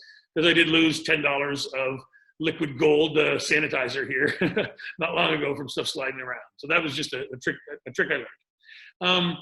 So what my guys do when they come out of the house, be it for a measurement, a mitigation, or an inspection, they come out and immediately go to their tailgate. And by the way, their tailgate is left open when they go in the house so that they don't have to touch the tailgate handle with any potentially contaminated hands coming out of the house. So they go to their tailgate, open it up, and then that's where they sanitize their tools that were in the property and their hands as well. So that's our sanitization. I think I have a picture. Yeah, so this is a picture of our truck. So my truck actually. Over on the left-hand side, I bought the expensive shop towels for this time around just because they don't rip and tear and it's easier if you're wiping stuff down. It took us a while to find some Clorox disinfectant wipes, so I'm hoping people don't know where I live. They're going to come after me for these, but I did have a couple. I had two, and each of my guys have ones with disinfectant wipes. The little black kind of pop-up thing is actually a $5 pop-up garbage can that I got at Canadian Tire, and it just folds down, but it's great. I can tie it to the back of the truck, and any of my contaminated things, paper towels, disposable gloves, which we'll get to in a minute, they all go in that can and not in our normal garbage. So it's all contaminated garbage in there. The couple of blue boxes, those are nitrile gloves. By the way, we use our phones and iPads in the field a lot with inspections, and the nitrile gloves, you can still use your devices, the touch screens, with those gloves. So I tested them all before I purchased those, but we use gloves. And I'm going to talk about the gloves in a minute because there's a conversation about that. Clean boots, now that's a manufacturer, but those are just like a boot cover that we wear. I chose clean boots because they're washable and they're not slippery. They have a tread on them, so you're not slipping and sliding on floors. And I become a clean boot distributor in the Maritimes because there wasn't one, but you can buy them online on clean boots. They're pretty slick. Then I had a bunch of different disinfectants, and these are the levels of disinfectants we had. So spray 9 is the only thing I could find at first. And then I had a germ 9, which kills germs within 10 minutes, and then germ 5, which is 5 minutes. And then I ended up finding alcohol sanitizer. Our local vodka distiller here in Moncton has been making jugs of like I think it's a 80% alcohol solution. So we use that all the time now. And then the bucket, I'm advertising home hardware there a little bit, but I just bought a bucket, and I call it our sanitization bucket. So when our guys go into the house, they put all of their tools that they're going to bring in the house into the bucket, and they bring that bucket into the house. You can trade that out for a tool pouch if you want, but you have to realize that that tool pouch now could be potentially contaminated. When they come out of the house, they bring the bucket out and they go to their sanitization station. They lay their tools out on their tailgate and they sanitize with that alcohol spray and make sure everything's sanitized, flip it all over, put it in the sanitization bucket, make sure to sanitize the bucket as well because it is now contaminated or potentially contaminated. Now we don't use this alcohol spray for our electronics, for our phones and our iPads. Remember, if you get a phone call when you're in a house, even though it's not your tool, if you touched it, it's potentially contaminated. So we use alcohol wipes. So and they're hard to find too, but little alcohol wipes to clean off any of the electronics or moisture meters, infrared cameras, that kind of stuff. So this is just a list of the stuff that we put in our sanitization station. I'm going to look at the comments after. If anyone has any other comments on things to put in there, I would love to hear it too, because I'm always learning as well. And then hand soap and water. Sometimes we go into a house and maybe the water's turned off, maybe there's no power, or maybe there's no soap. So my guys all have soap dispensers and we all carry around a 4-liter jug of water. It's not warm water, but it's something that they can wash their hands with. You can also get kind of soap towelettes and stuff to use as well. Now gloves, I said we were going to talk about this. First of all, the virus is not transmitted through the skin. We learned that from Anne-Marie earlier. So gloves are not necessarily protecting you from the virus. It is an aesthetic thing, in my opinion. And I do have another reason for it. I don't know if you've noticed, but I notice a lot, and especially when I'm on a Zoom call, I can see my face. I'm touching my face all the time. And I'm touching my beard. Yeah, of course, yes. I feel like I'm addicted to my face, and I really didn't know that until COVID. But when I put gloves on, and I'm one of the guys that chews their nails, and I've been chewing my nails since I was a kid, and I really find it's really gross now, but I still do it. And I do it almost subconsciously. So when I put these blue gloves on, and there's rubber gloves on my hands, as soon as my hand starts coming to my face, it's a reaction. I'm not touching my face with that rubber glove, and it makes me think of it. And I for sure am not chewing my nails through my gloves. So I chose with our company for our guys to wear disposable gloves because in real estate in New Brunswick, they've put that as a recommendation. When you go into a home, you wear disposable gloves. But the most important part about the gloves is how you put them on and how you take them off. And actually it's called donning a glove and doffing a glove, which is kind of weird, but that's what the real words are. So you have to know how to put them on. Putting them on is fairly straightforward. There I am again. But taking them off is the most important. So when you have your gloves on, anything you've touched in that house is considered contaminated. Your gloves are contaminated now. You can't just start ripping your gloves off because now you're spreading that contamination around. So and I'm not going to get into all the techniques, but there's videos you can watch on that. It's helping the people in the house, I think, show that you're doing everything you can, wearing the gloves in the house. It's an aesthetics thing. But really, if you choose to not wear gloves, that's all fine too. Wash your hands very often and wash them all the time. If you're wearing them, be aware that that does not protect you, and be aware that you're actually taking that contamination now in the house. And as soon as you come outside, it's on those hands or on those gloves. And when you take them off, it's still on those gloves. You put them in the garbage can, it's still on those gloves. As Anne-Marie said, we don't know how long it's going to last on these surfaces, but you have to assume, just like we're assuming the house is contaminated, we don't know it is, we have to assume it is, we have to assume those gloves are contaminated as well. So yeah, it's not, we're not saying wear gloves, we're saying if you wear gloves, these are all the things to be aware of. I hope that clarifies it. Now radon measurement, when we're in the field. So here we go, I have wear gloves when entering the building because that's how we operate. But they're to be considered contaminated, don't touch your face. And all devices you touch with gloves are considered contaminated. Like I said, your phone. I've gone in with a radon tester, continuous radon monitor. I'm going into a house.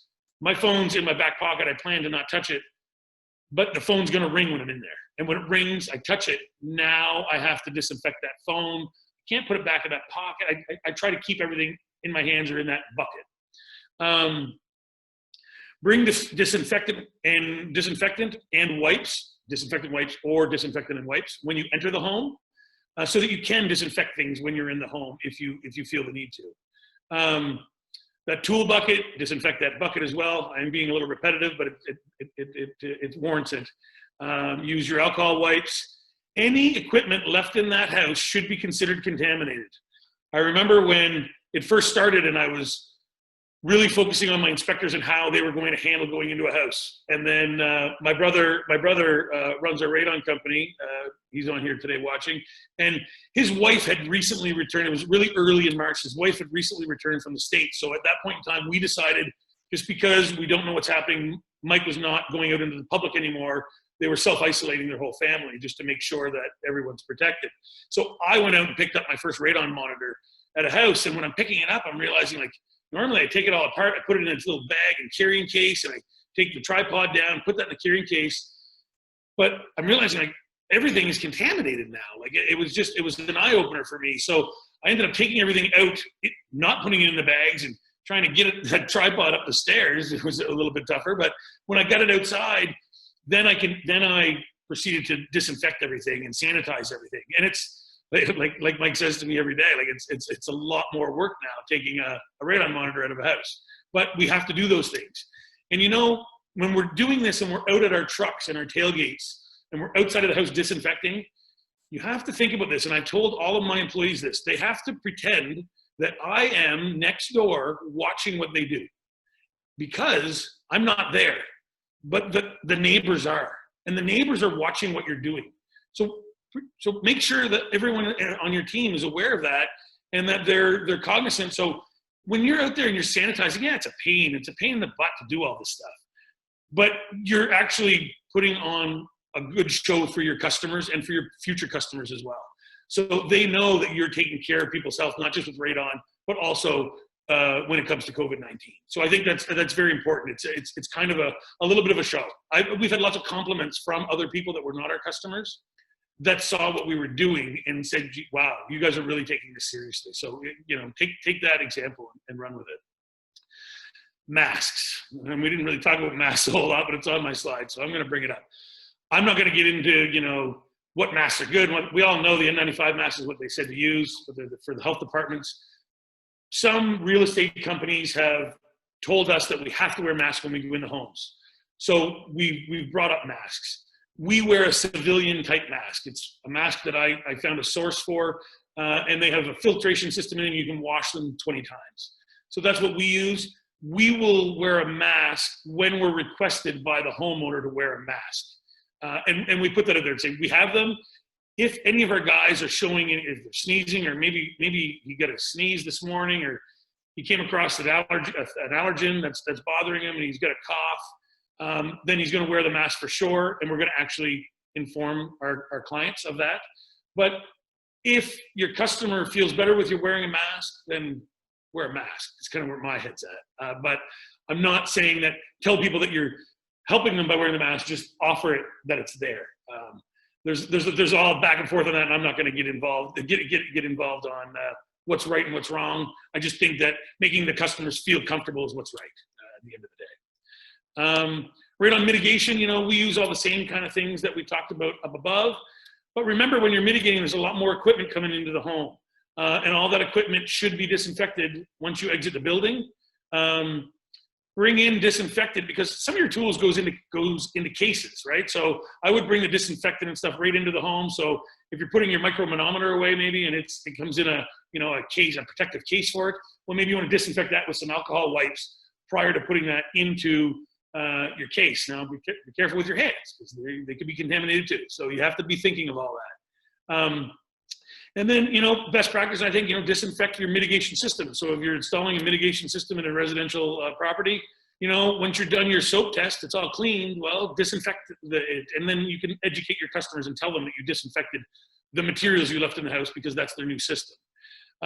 Create checklists for yourself or your team. You know, if you're by yourself, create checklists, and you can show your customers, here's the checklist that I go through to make sure that I've done everything. And then provide that to your employees if you have a team. One point I want to make, nitrile gloves, and I spelled that wrong, gloves, they'll rip when mitigating. Mike found that out pretty quick. We're doing a lot rougher work, so they're not very rugged that way. So, you know, a lot of us are wearing work gloves, but when you wear work gloves, you got to remember that those work gloves are potentially contaminated as well. So sanitize them just like a tool and wash your hands often. You know, at the end of the day, we want you all to be the professionals that you are. We're concerned about our fellow Canadians' health. That's why we're Radon professionals. So show them with your words and more importantly with your actions, because actions speak louder than words, and they're watching you, and everyone else is watching as well. I already talked about the driveway thing. I talked about that earlier. But make everyone feel comfortable and make them trust you with that level of comfort, your professionalism. And I think, you know, I think Brooks might have said it earlier. I think we are in a good position in the radon industry. You know, people are now aware of this invisible thing that they can breathe in that can kill them. So, you know, I think there's some congruency there, and you know, I'm really hopeful for all of us in our radon futures in Canada. And if we keep doing the right things and being professional, it's going to help us all down the road. Thank you very much, guys, for your time. I appreciate it. Great, good. Thank you so much, Jeff. And so that's a great example. I know there's also been some exchange on the chat of things that people are doing. Again, we've been, you know, pointing you back to the resources. And so we do have a document. Just a disclaimer, we are going longer than we thought. We let Anne-Marie go on a little bit longer, not to blame her, but she's just got valuable information, and it's so useful to have her come on. But we are recording this, so we do have more that we're going to talk about, so we will keep going. But we understand if you need to jump off, we will make sure you get their links so you can watch the rest of the material. Anyways, even as you're sharing information, make sure you go back and check resources and make sure things are, that you develop your own procedures that are useful to you. So Erin, I'm going to show my screen. You're up next. Sounds good.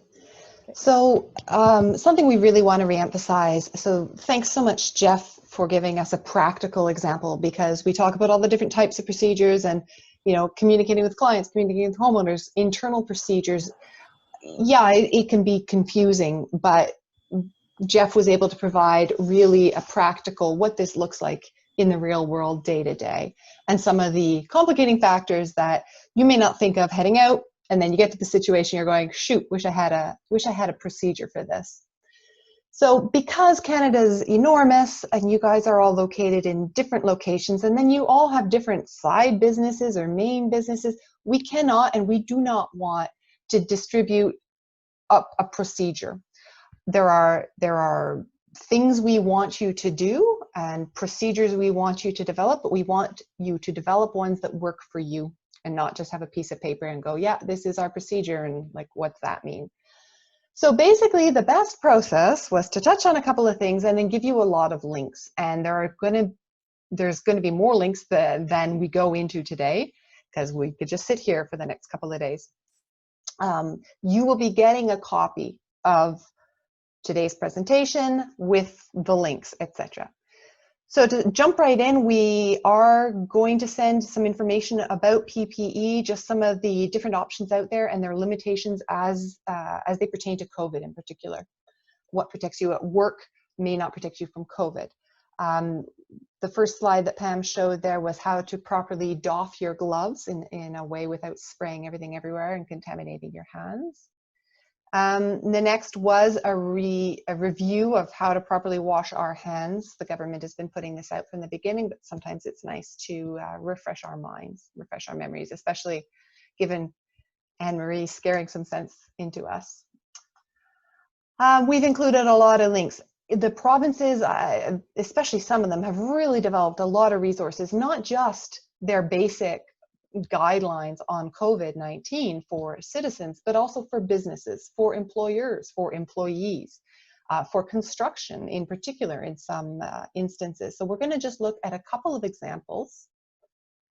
And I kind of forgot how we're going to do this. Am I clicking on these examples, Pam? Or do you have them queued up? I will have them queued up. Okay. Well, I can click on them. Bear with us a second. We're going to just show you a couple of them to just give you an idea of what's out there.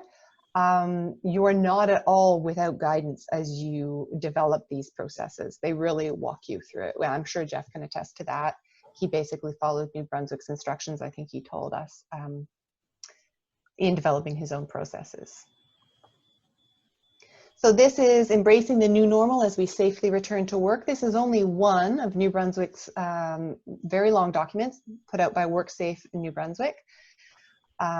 So really, as you can see, they start laying out what the new normal is. They explain what it means, the state of emergency. If we keep going down, we start to get into things like directed right at owners, managers, that type of thing. The key risk reducers. We showed that triangle. Don't go straight to PPE. The best thing is social distancing. And then the next thing is engineering ways to reduce the risk, like that plexiglass that's popped up everywhere. Here's the triangle again. Then administrative controls. Maybe some people work this shift, some people work that shift. And then the final option is PPE, if there are no other options. And so this really walks you through the different things that you would want to consider as you assess what's going to work best for your type of business. So that's link number one. And I mean, obviously, we're only partway through the document. I'll go to the Quebec links now. Okay. So New Brunswick has a couple of documents. The other one is really like straight and to the point. Really excellent. I'm very impressed. Then to jump over to my home province of Quebec, in French and even in English, they have these daily checklists for construction sites with really just like, this is what they want to see. This is what you need to do. It involves, you know, you see, water and soap for hand washing. The hygiene rules are posted and observed.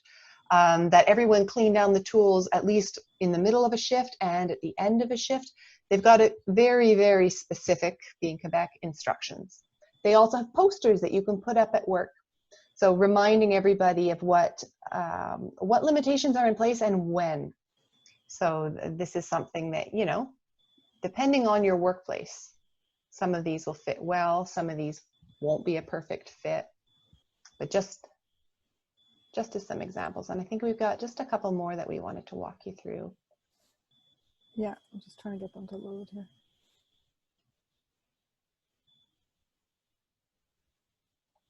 So going over to Alberta, and here's some of their links. So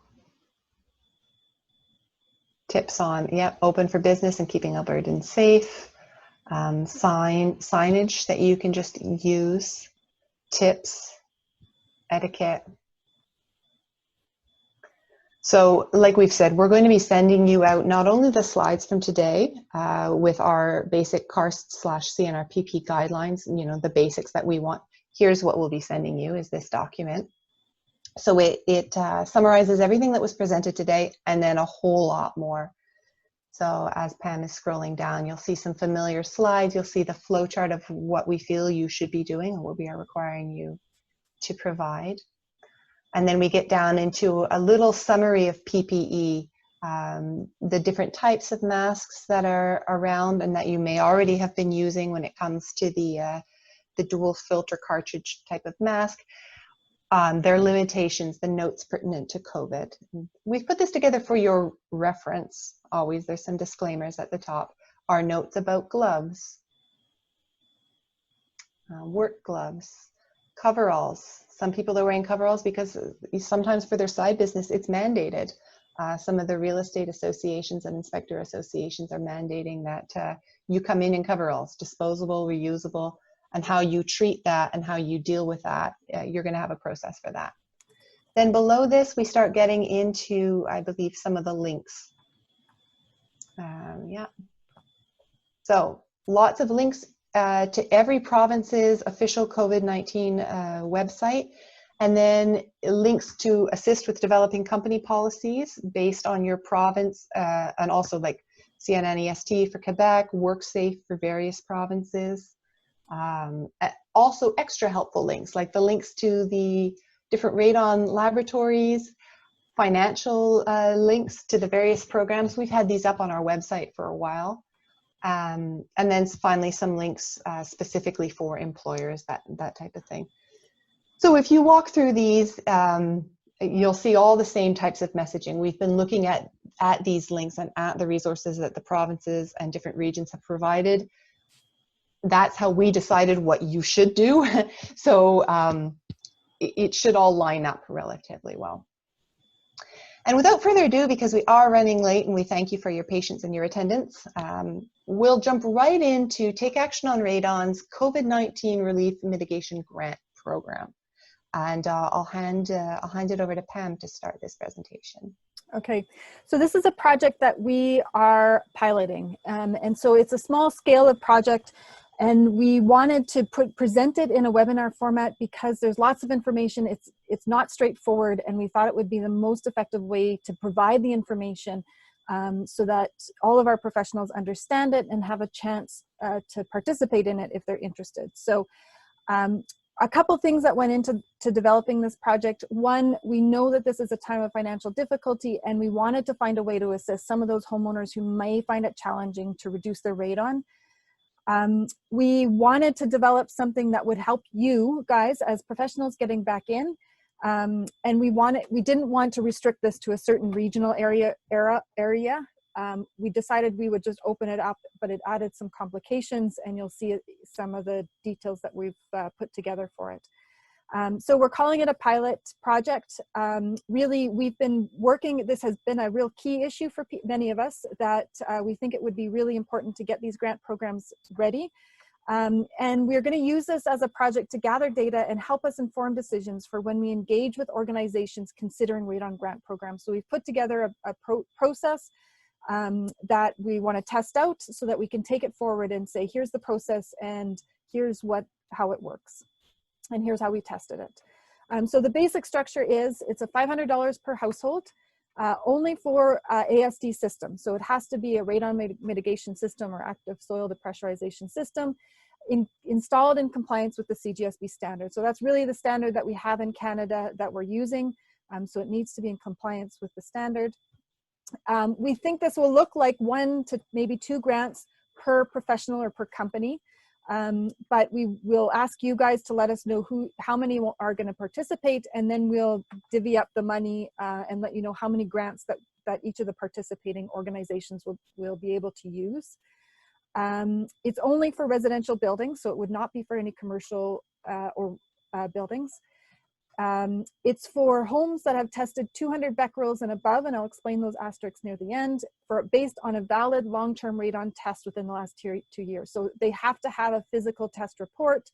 It won't be valid if they've only tested with a short-term device or only a non-approved device, and only 1 grant per household. So as you can see by this flow chart, and even needing a legend for it, it's a little complicated process, and so we wanted to walk you through it. Basically, we're presenting the information to you, but you have the opportunity to opt in. So the C-NRPP company, and we're talking about companies rather than professionals, but really it's intended for C-NRPP mitigation professionals.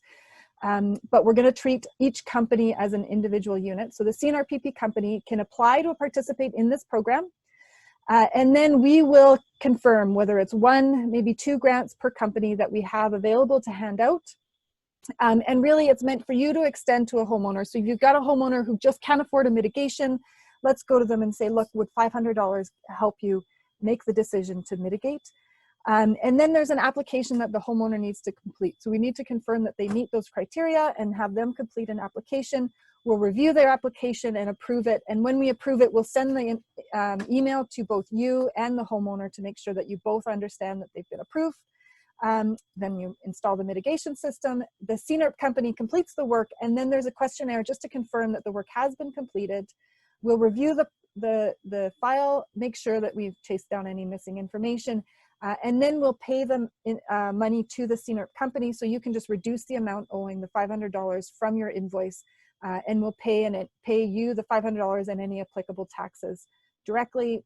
And then we have a follow-up survey. So we'd like to gather, as we mentioned, some data from this project. So in order to participate in the program, our C-NRPP professionals must complete this webinar. And then there is a follow-up quiz that we'll email you out later today. The company needs to have their COVID plan. So we want to reinforce some of the things we've been discussing in this webinar, that you've got a COVID plan in place. You must be willing to reach out, so to have at least 1 or 2 clients that are willing to accept the grant. And then it must be based on an active slab soil pressurization system in compliance with the CGSB standard. And you must be willing just to give us some feedback, help us understand how the program works and how we can improve it. So we'll review the applications. We'll let you know how many grants are available. So we have limited funds, and we've got 200 certified professionals across the country. So we needed to gather this information before we can figure out how much money we have available for the grant programs and per company. We'll send you a link to the application form so that you can take a postcard that we've developed and provide it to the homeowner, and it'll give them the information. So there's a little bit of ability for you to give the homeowner some of the information. The homeowner then would complete the application. We'd get their name and contact information just to confirm with their long-term test report. And then we also want the quote from you showing that there is work that is intended. And then, like I said, that's the process. The C-NRPP, then there is a work completed questionnaire that needs to be completed. So we'll need you to upload the invoice so that we show that the $500 grant has been taken off. The date of installation must be on there. And we also need the post-mitigation short-term radon test results, the duration and the device, just to show that as per the CGSB standard, we are getting a short-term test completed, minimum 48 hours, at least 24 hours after the system was installed. We're asking for 3 photos of the installed system, one of the overall system, a close-up of the U2 manometer, and a close-up of the fan, just some details to confirm that it was installed. Diagnostics, just a written description, or you can take a picture and upload your drawing screen if you'd kind of draw out your diagnostic testing.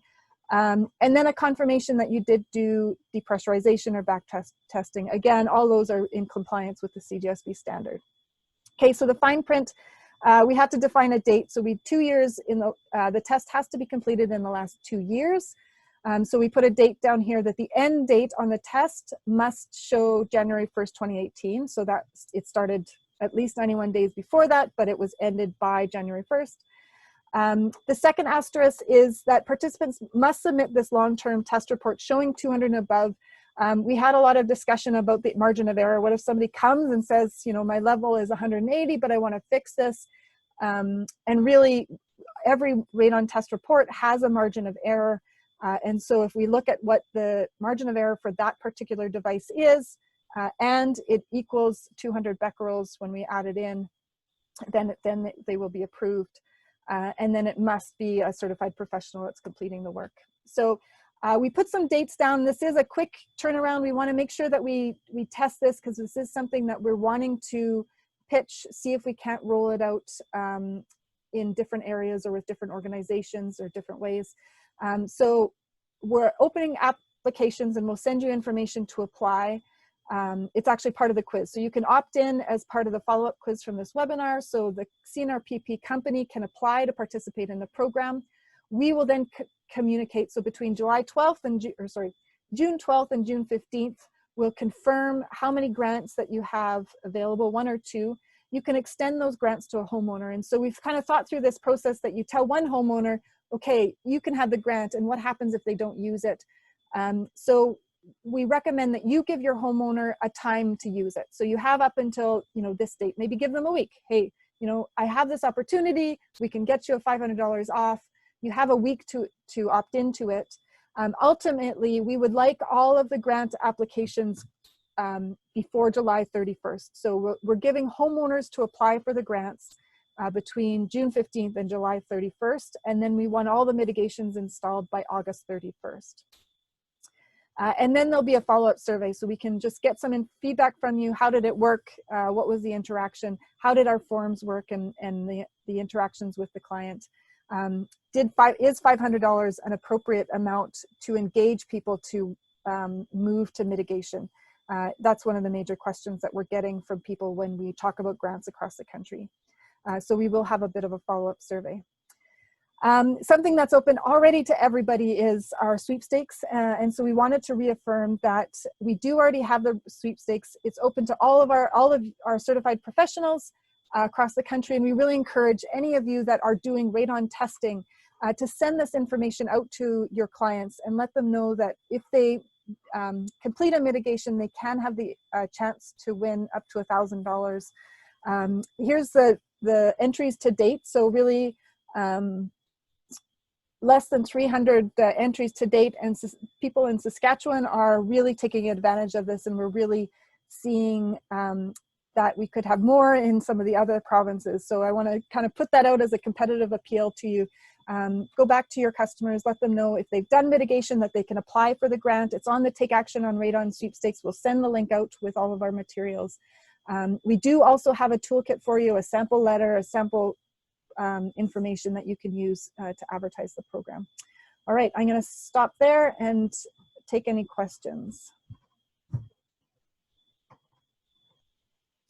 So the first question I see is the grant income-based? And we definitely look through this. This is one of the biggest chunks of information when we started to put together a grant program. Would we base it on income? The problem with doing an income-based grant is it's extremely administrative heavy. And so we would have to go with an organization, which would cost more money, to have a way of vetting homeowners. So no, it's not income-based. It's simply up for you to use discretion. And that's just to keep the admin simple.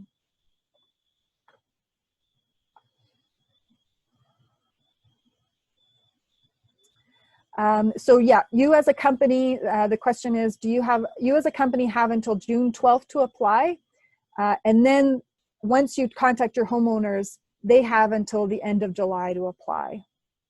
We will have a one-page summary on these details. We're not, obviously, because it's such a limited number of grants that are available, we're not pushing this out publicly. This is all for you guys to be able to use for your clients. So we will provide a one-page summary for you guys to use. We will provide an information sheet that you can direct them to on our website. But we're not going to widely advertise it at this point because we want this to be something that you can use. If somebody takes advantage of this grant program, they are still eligible to enter the radon reduction sweepstakes. So they may have gotten $500 for the grant, but they can still get a chance at winning the $1,000. And there's a question here from Jim. Will HRV systems be considered in the future?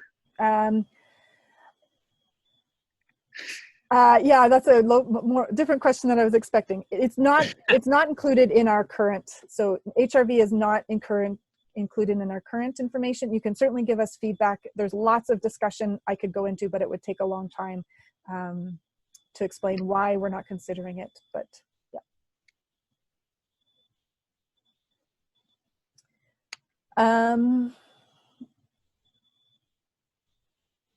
So the funding for this grant is coming out of the Take Action on Radon program. And so there's a few aspects.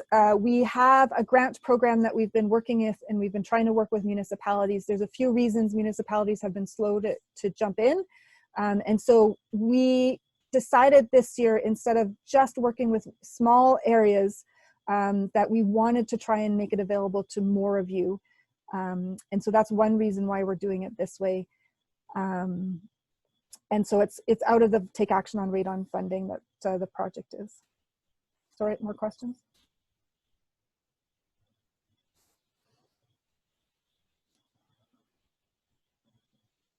Roshini asked if there was enough money for every mitigation professional to participate. But that's a tough one. Yeah. I was, yeah, there. So we took a look at all the mitigation companies that we have, and we believe we can offer at least one grant for every mitigation company.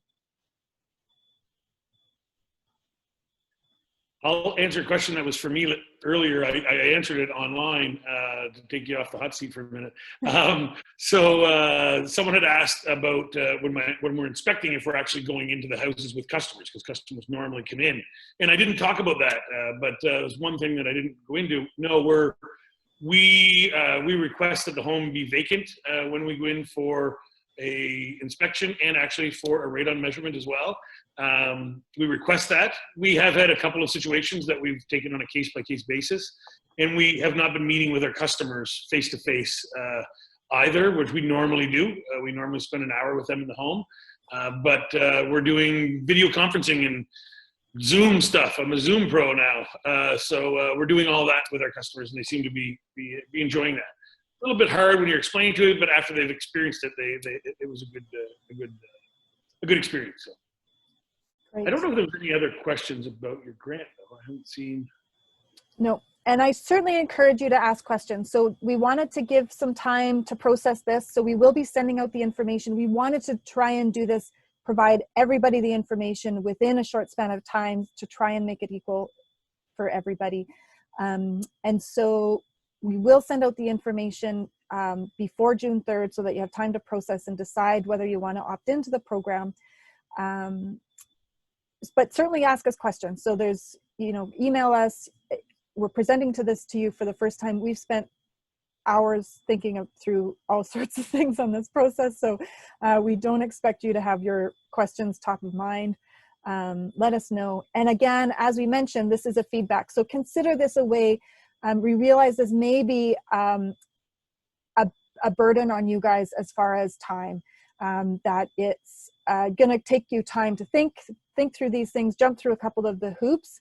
But we're really hoping that this can be sort of a so-called research project that we can use as a model to make this bigger and pitch it out across the country. And so often one of our barriers has been, when we go to an organization, questions. And we're really hoping that this will solve some of the questions, that we can go back to them and say, here's the answers. Okay. So I think unless there is more, I want to wrap up. I'm really sorry that we ran over, but I'm really so thankful for those that were able to continue on. Really value your time. Thank you so much for joining us. Thank you, Jeff, and thank you, Aaron. Also, thank you to all those who have provided us input. I know many of you guys have shared your procedures with us, and I appreciate being able to see some of them.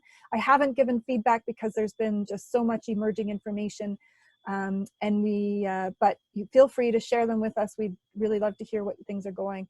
Share your questions. I think that's it. Anything else? All right, with that, yeah. Great to have you join us. Really great to see some of your names. I wish I could have brought all your faces up, but it's just more time sensitive to do it this way as a webinar format. But it's really great to see all your names joining us, and yeah, really value the time that we can spend together. So take care and keep in touch, and we will talk again soon. Thanks, everyone.